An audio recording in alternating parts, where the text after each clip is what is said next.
হে জগতবাসী, আজ আমি শামীম আলী চিশতি আপনাদের সামনে একটি আলোচনা নিয়ে আসলাম। সেই আলোচনাটি হলো যে আমাদের এই দরবার থেকে বা আমার কাছ থেকে যে কিছু ভক্ত আশিক, কিছু দেশবাসী, কিছু বিশ্ববাসী, এর মধ্যে কেউ আমাকে বলেছেন যে আপনি এমন কিছু সাধনা করার কথা বলুন যেই সাধনাগুলো করলে এই দেহ থেকে আত্মার মুক্তি ঘটে। জন্ম জন্মান্তরের যে কি জ্বালা, জন্ম নেওয়া এবং জন্ম দেওয়া উভয়ই কষ্ট।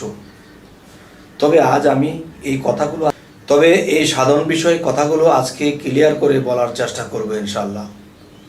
তবে সেই কথাগুলো হলো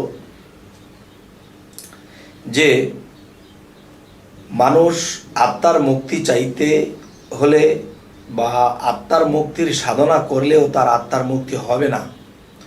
তবে যেই জিনিসগুলো আগে দরকার সেই কাজগুলো আগে করতে হবে। সেই কাজগুলো কি? যেমন নিজের বাবা মা আছে, তাদের কাছ থেকে আমার এই বডিটা তৈরি হয়ে পৃথিবীতে এসেছে। তাদের মন কথা দিয়ে পারি, যে কোনো একটা জিনিস দিয়ে পারি, ভালোবাসা দিয়ে পারি, তাদের মন আমার সন্তুষ্ট রাখতে হবে। যেহেতু তাদের কাছ থেকে দেহটা এসেছে এবং এই দেহের থেকে একদিন আত্মার মুক্তি ঘটাতে হলে তাহলে এই দেহ যার কাছ থেকে এসেছে তাকেও আমার মূল্য দিতে হবে, তাকেও ভালোবাসা দিতে হবে, তাকে সেবা দিতে হবে। আচ্ছা, এ হলো এই বিষয়। আরেকটি বিষয় হলো আমার দেহ থেকে যখন আত্মাটা বের হবে তখন এই আত্মাটা সিজ্জিন মোকাম হলো নিচে আর ইল্লিন মোকাম হলো উপরে। তাহলে ইল্লিনে আত্মাগুলো যাবে নাকি সিজ্জিনে যাবে, এটা কর্মের উপরে এবং সাধনার উপরে এবং প্রেমভক্তির উপরে এটা নির্ভর করবে। কারণ আল্লাহ কাউকে কমও দেয় না, বেশিও দেয় না। তাহলে আল্লাহ সবাইকে সমান করে দিয়েছে, কিন্তু আমরা কর্মফলে এটাকে ছোট বড় করেছি, কম বেশি করেছি। তো এখন যে বিষয়টি হলো, সর্বপ্রথম আমার মা বাবাকে সন্তুষ্ট করতে হবে।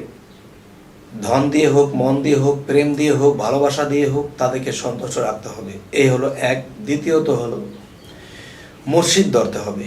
কামেল মুর্শিদের কাছে যাইয়া তখন এই সাধনাগুলো কিভাবে করতে হবে সেই সাধনাগুলো জানতে হবে। তবে আমি কিছু ইঙ্গিত করব। রেচক, পূরক, কুম্ভক।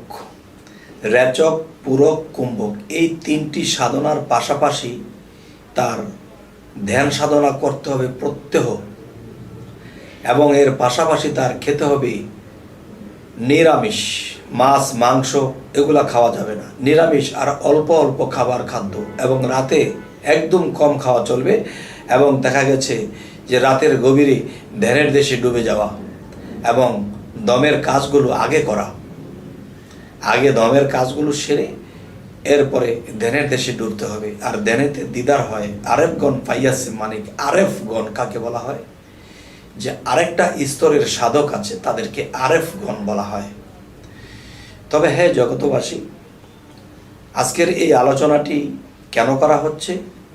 আমার কোনো আশেক ভক্ত বা ইউটিউবের কিছু ভক্ত তারা আমার থেকে এই সাধন বিষয়ে আলোচনাটি জানতে চেয়েছে। এই সাধনাগুলো কি করে করতে হবে আমি বলে দিলে আপনি করতে পারবেন না। আমি আপনাকে পথ দেখাতে পারি যে সর্বপ্রথম মা বাবার আত্মাকে শান্ত করে রাখবেন কথায়, ভালোবাসায়। এরপর একজন কামেল মহৎ গুরু ধরতে হবে এবং তিনি আপনাকে এই দমের সাধনাগুলো শিখিয়ে দেবে এবং ধ্যান সাধনা কোন কায়দায় কিভাবে করতে হবে তিনিও এটা শিখিয়ে দেবে।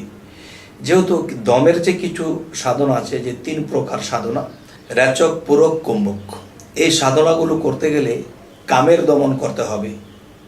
যেমন যখন তখন স্ত্রীর কাছে যাওয়া যাবে না। এই সাধনাগুলো করলে তখন কি, যে যার যার মুর্শিদ একটা টাইম নির্ধারণ করে দেবে, তোমরা এইভাবে সংসার করবে, এইভাবে সাধনগুলো করবে, তাহলে একদিন ইনশাল্লাহ আমরা পরপারে পার হয়ে যাব। তবে হ্যাঁ, এর মধ্যে দিয়ে আরও একটি কথা আমি আপনাদেরকে বলে নিই।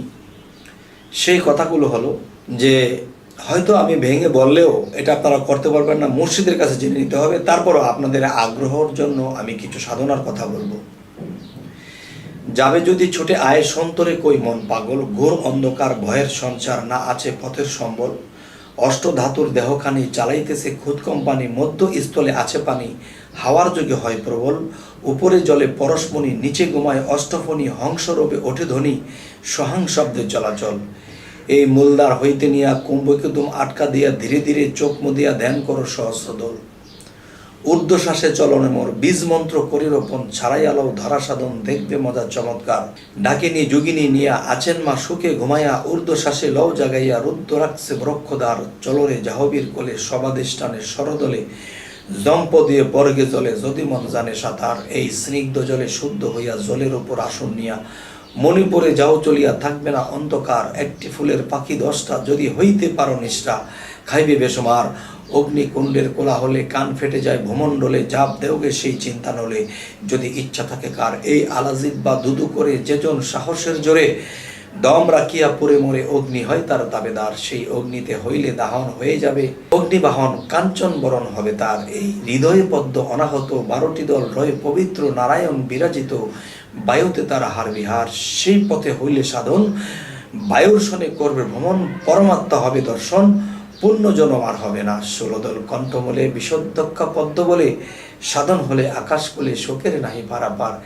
এবার সুষন্মার ছিদ্র দিয়া দ্বিদল পদ্ম ওঠো গিয়া, এই আজ্ঞা চক্র ভেদ করিয়া করিল জাতের বিচার।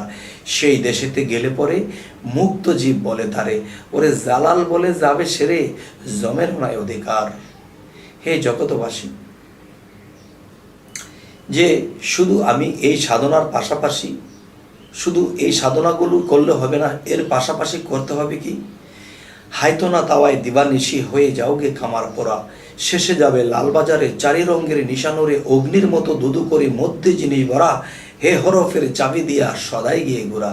এই তালা খুললে নয়ন মেলে, দেখবে সাদা 3 কোঠরা, এই 3 তালাতে এক নাম ফুটে, হাহাকার এক শব্দ উঠে, ঢেউ লাগে ত্রিবেণীর ঘাটে, দেখছে রসিক যারা, ওরে ভালোবাসা ভবের আশা মিটাই আছে তারা, কেন তোমরা দৌড়াইলে না দমের ঘোড়া। তবে হে জগতবাসী, আজকে যে আলোচনাটি করা হলো, যে এই দমের সাধনাগুলো করতে হলে অবশ্যই মুর্শিদের কাছে যেতে হবে। কারণ মুর্শিদের কাছে যেয়ে যদি এই সাধনটা না নেওয়া হয়, এবং মুর্শিদ যদি সেই ভক্তের দিকে খেয়াল না রাখে, তাহলে ভক্তের সমস্যা হতে পারে, সাধনে ব্যাঘাত করতে পারে। তাই আজ এই সাধনার মাধ্যমে কিছু ইঙ্গিত, কিছু খোলামেলা কথা বলা হলো। যদি কেউ এই সাধনগুলো ঠিক এই নিয়মে মুর্শিদ ধরে করতে পারে, তাহলে এই জীবন তার ধন্য হয়ে যাবে। হে বাবা, তবে আমাদের এই চ্যানেলের আলোচনা যদি আপনাদের ভালো লাগে, তো অবশ্যই সাবস্ক্রাইব করবেন, এবং পরবর্তীতে আপনাদের কাছে আমাদের ভিডিও নতুনগুলো চলে যাবে। তো আজ এ বলে রাখবো। আল্লাহ হাফিজ।